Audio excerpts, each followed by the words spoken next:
Hi guys, here's a nice uplifting story for a change. Um, a 9-year-old girl claims she sat in Jesus' lap after going to heaven while unconscious after a 30-foot fall. Her mum, Christy Wilson Beam, has told of her astonishment after her daughter Annabelle, now 12, survived the horrifying accident without injury. The 42-year-old even claimed her daughter woke miraculously, cured of all illness she had suffered from throughout her childhood.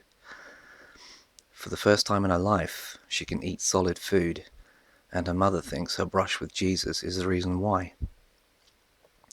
In December 2011, Annabelle was playing outside the family's Texas home with her sisters Abigail, now 14, and Adeline, now 10, when she slipped and fell inside a hollowed-out cottonwood tree.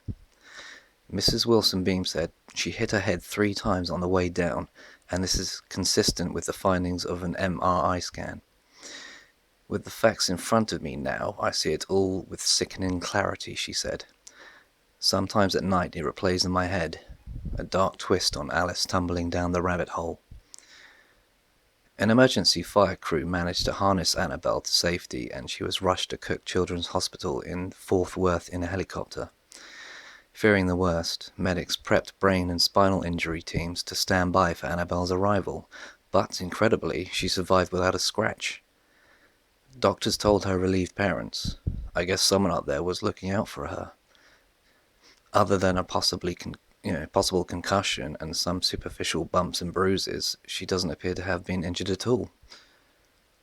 In the days following the accident, Annabelle began to talk of religious visions she experienced while laying unconscious. She told her parents, I went to heaven when I was in that tree. I sat in Jesus' lap. Mrs. Wilson Beam said, I saw in Anna's eyes the conscious decision to confide in us.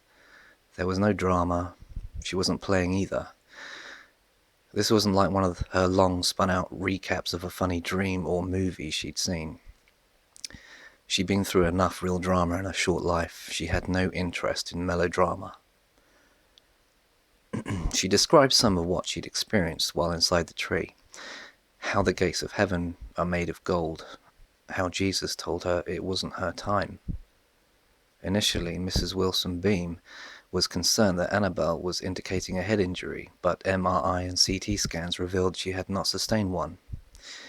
Further tests also revealed Annabelle had remarkably stopped displaying symptoms of pseudo-obstruction motility disorder, a rare incurable condition that had seen her in and out of hospital since 2008.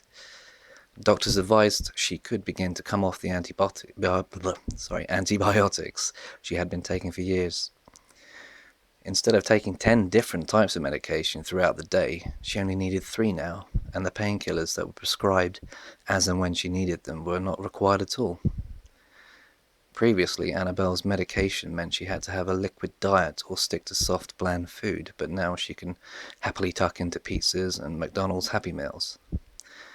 The family have gone over a year without a single visit to the doctor.